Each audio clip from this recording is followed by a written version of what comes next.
Hey guys, Mike here. So, oh boy, what a day on Friday and what a week we have ahead of us. Obviously, there was a few things, three things in particular that drove up the market on Friday like crazy green. So I'm going to go into all three of those for you. I'm also going to talk about some stocks that have earnings coming up to watch out for. Going to be some explosive moves in those as well. Also, I think a little confusion about there's this one sector that's really been on fire lately. And a lot of people think, oh my God, the big boys are going defensive. They think a recession is around the corner. And I'm going to kind of show you some charts and let you make up your own mind. And I'll absolutely put my input in there as well to show you why that's probably not the case and why you're seeing those stocks in particular in that sector go up. And it is a defensive sector, okay? So just keep that in mind. Now, some of the news that's obviously crushed down the yields even more was this right here. Remember, bad news for the economy is good news for the market right now. U.S. non-farm payrolls came in way less than expected, and the unemployment rate finally ticked up, and the market said, woo, and yield said, see you later, and the market said, oh, we love it. And then it started to recover, and then we got this news. The ISM Services PMI slipped into contraction at 49.4. Again, more bad news for the economy. New orders 52.2. But the problem was even employment down to 45.9. But the problem, and the reason why yields came back up at that moment, prices paid 59.2. That's a big jump, right? So what is that? That's inflation. But as you can see by this chart, obviously this thing is still going down. And so, is the economy slowing? Sure seems that way, but the market loves it because it'll bring yields down because, as you can see, it came back up on that news and then started to dwindle down, right? And as long as yields go like a sideways or down, the stock market's going to love it, especially when there's a lot of momentum pushing it up, right? We're going crazy, okay? Now, you look at the 10-year yield right here, and you can see, we're about to turn up and start heading back up. A lot of people think that the yields will start to head back up, or we're going to continue to move down. Obviously, we'll get rid of these. All these were fair value, guess I marked out, and we ended up tapping into this one and been selling down ever since. But again, yields turn up. It's going to be bad for stocks, especially small caps. Yields continue to melt down, then the stock market is going to love it. The other one is the dollar, right? What happened to the dollar today? You can see it's still trending down, going into this fair value gap, mitigating that right now. You can see, even with the stochastic, the momentum and stuff, still down. But if this turns up as well, right, the stock market is not going to like that. And so that is something to keep an eye on. Now, what else is happening with the dollar, our dollar at least? Well, we know Japan's intervening for sure. Why are they intervening, right? Trying to defend their currency. Look at this. Look at how many bearish positions there are. The most probably in history for the country, actually. This only goes back to 06, but that's a whole boatload of bearish bets, right? So they're having an uphill battle over there in Japan, okay? And so we'll see if that continues. Now, Apple obviously had that bearish divergence we talked about. Actually, I should say bullish divergence on the RSI versus what was on the chart, again, for earnings, and it popped. We talked about all the news being, all the bad news, that is. We talked about all the bad news already being counted in, right? Yes, and because when you look at their numbers, and I talked about this in Saturday's video, they were not good, right? The growth is horrible, okay? But you offer a $110 billion stock buyback and raise a dividend and have all the news already configured into it, plus been selling off since December of 2023, you're probably going to get a nice pop. So that trend line up above will be resistance for sure. So around 189, 190. Also, I'm going to draw a trend line here to see what happens when it touches this for the third time right here, which that's around 189 as well.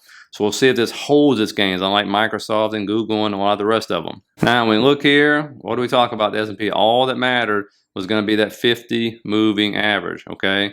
And as you can see, there's your 50, all right, right there. And again, what's the market love? Loves a soap opera. Okay, so if we remove this, look at the smaller time frame, you can see we actually didn't even break above or below. We basically ended right on top of it. Even though they had like a last 5-minute sell-off or whatever it is that they usually try to have.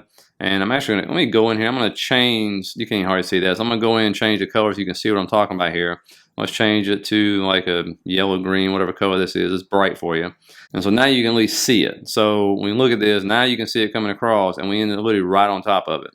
So, what do we love? A soap opera. What does it have? Cliffhangers. Now we have a cliffhanger for Monday. Put in the bottom, you think we're going above or below. What we need to do is break it.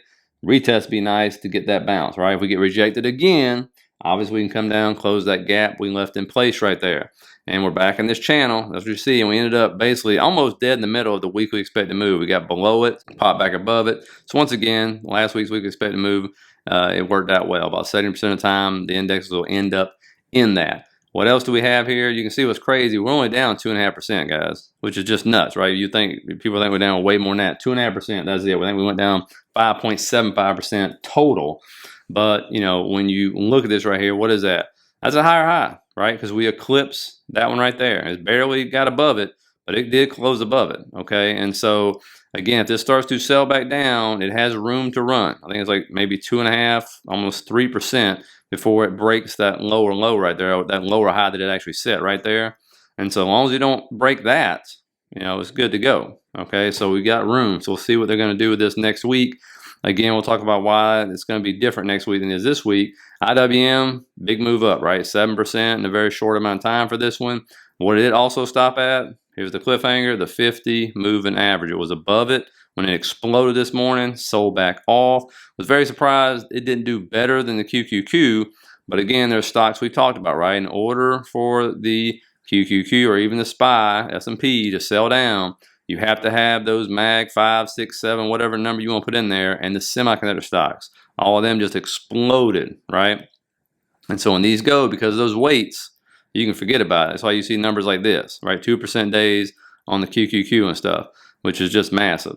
And so again, you have to have those be weaker if you want to see a sell down. If you want to see it go bullish, well, we'll just ride those coattails. Now, looking at some of the earnings, Monday, Palantir's reporting is right back up near that 50 moving average. It's right back to where the bears started to short last time. Again, this one, if it explodes up, look for 26, 27 right there is going to be where it get resistance. And that's, I think the move expected is huge. I think it's like 15%. So this thing could eclipse almost 30 if it gets that expected move. But that is a big move, by the way. And then, of course, down, obviously, you're looking probably 21 right there. Could fall as much as that trend line, around $18. So, again, big move expected on Palantir. Let me know how you're playing that one. Obviously, Tesla, you know, it's been getting back some of the gains because it went up so fast, 47% in 5 trading days. You can see it reject off that 100. 50 is right below, right around 175. If weakness does continue, if it ended up, you know, slightly green on Friday, it was slightly red. So nothing much going on there. Again, the market has to digest the move. That's what we talked about. You get that big a move on, you know, basically something that doesn't fix earnings at all and bouncing off a long-term trend line, it's going to have to digest it, right? You're going to have profit takers and all that good stuff. And so we'll see if this is going to continue up. If it does, obviously 200 is going to be the beast to get through. If we get through that, the 200 is going to set around 218. And so those are your targets there. If it moves back down, though, the low is probably 154, but just, you know, obviously keep that in mind when you're looking at this.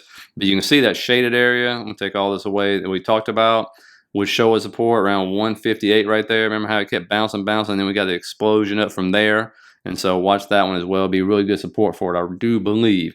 Now, when you look over at BABA, these Chinese stocks, obviously continue to take off. This one right here actually did close above its 200 moving average. Now it's regained the 50, the 100, and the 200.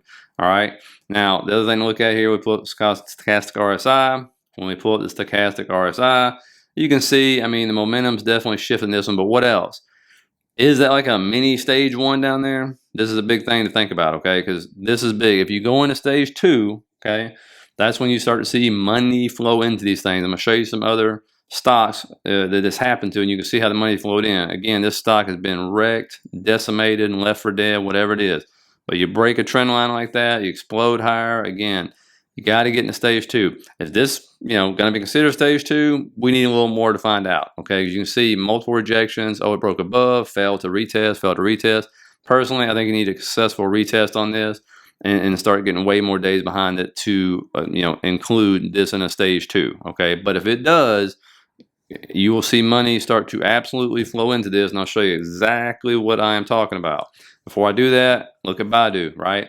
Breaking long-term trend line, gain is 50 and 100. This one has not broke the 200, 100 and around $16 where that 200 is. This is another one, completely wrecked, decimated, destroyed, whatever word you want to use. Definitely still in stage 1, nowhere close to stage 2. And as far as I'm concerned, this thing has a lot more room to run before that happens. And so get through the 200 first, and then talk to me later on that one.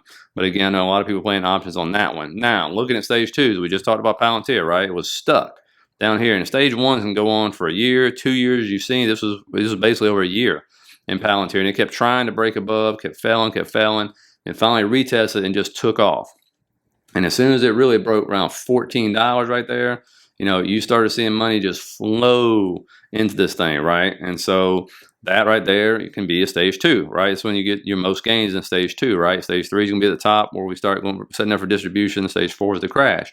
You look at Shopify, right? Same thing. About a year sitting in stage 1 after it got absolutely destroyed right here, right? Stage 4 down into stage 1. And then it started getting over that 30-week moving average, started retesting, several retests successfully. And all of a sudden you saw these huge green candles start shoving this thing up, going from around $30 all the way up to, I believe the high was 90 if I'm not mistaken. But again, once you get into stage 2, it's not like it's a straight line. It's going to be bumpy. You're going to have corrections, all this good stuff, okay? But once it happens, that's when money really starts to come in. That's when big money starts to go in. And you start to see institutions increasing, right? Because that's why it's going up so fast. Institutions are flooding into that thing. And so definitely look at your stocks, any stocks like fintechs. Fintechs are just stuck. Look at Square. Popped on earnings, once again, just like PayPal. Gave it all back, right? Fintech is totally stuck in stage 1. Nobody loves it. I think rate cuts the only thing that's really going to do anything for fintech to get into stage 2 at this point in time. Now, like I said at the beginning, I wanted to show you one thing that this sector has been moving up, and people think, uh-oh, the big money's going defensive. We're getting ready to go into a recession, right? But I want to show you why that's probably not the case, and it's the utility sector. And I understand the utility sector, a lot of people think it's going up because what? Why? You need electricity and everything to run all of these data centers that are being put out there, right? All these different things they're coming up with for AI and stuff. You need that. So again, and you can say it's defensive, whatever, but I'll show you why I think that's not the case. When you look at it here, yes, it is going up, okay? Obviously crashing, and it was going up during 2022. Why? Because we were crashing, right?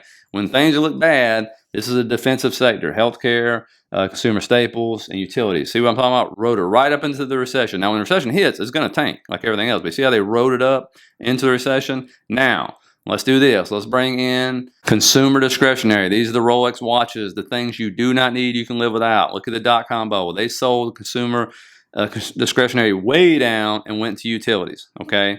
See what happened here? Look, they started selling that thing down in January 07 before the weight crashed. The consumer discretionary, things you do not need, and ran utilities up. 2020, everything crashed at the same time. Don't worry about that. But 2022, see what they did? Sold it down starting in November. Okay, the real crash started in January, or actually in late December, and then started running up utilities. See, that's defensive. But what do you see now? You still see the stuff we don't need going up, right? You've heard this on earnings reports too, by the way. And so, and we can go one step farther. Let's bring in consumer staples to show you even more what I'm talking about. That's another defensive area, right? And is it going up? Yeah, it's going up, right? But when you look at it, and we'll go back and see what I'm talking about, these are the areas you see them putting into if they think a recession's coming, or they can see the data coming up here, and this is going to change. So again, they're going up too, but so is this consumer discretionary. Again, everything crashed right there at the same time. But if you go back to 08, see what I'm talking about? Staples goes up, utilities goes up, discretionary crashing already. Same thing here, okay? And so that's what I want you to keep an eye on. If you see consumer discretionary going down, take a big turn, and these continue to go up, then you can say, ooh, okay, and watch healthcare as well. Or maybe they do see something on the horizon. All right, so just keep that in mind. Now, when it comes to earnings, boatload of high beta stuff next week. Oh boy, Palantir to start us off on Monday. You got Hims and Hers and Lucid. That one's still in business right there. You go over here, let's see, I can't even read that, it's so freaking small.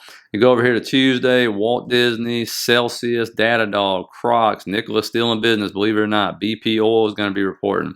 Rivian is going to be reporting. Upstart, Wynn, Lyft, Oxy, Twilio, however you like to say it. Then you go over to Wednesday, Uber, I'm definitely really want to hear from them and Lyft because of what Tesla came out with, okay? Shopify, Affirm, High Flyer, Toyota, talk about their EV. I think they put more money into EVs. ARM is a semiconductor stock. Robinhood, Airbnb, Trade Desk, Beyond Meat still in business somehow. Roblox has been kind of doing okay. Plug Power is another one for you. A lot of people like that one. Marathon Oil, SoundHound. Then you get CleanSpark, which is the cryptocurrency miner. Unity is another high flyer.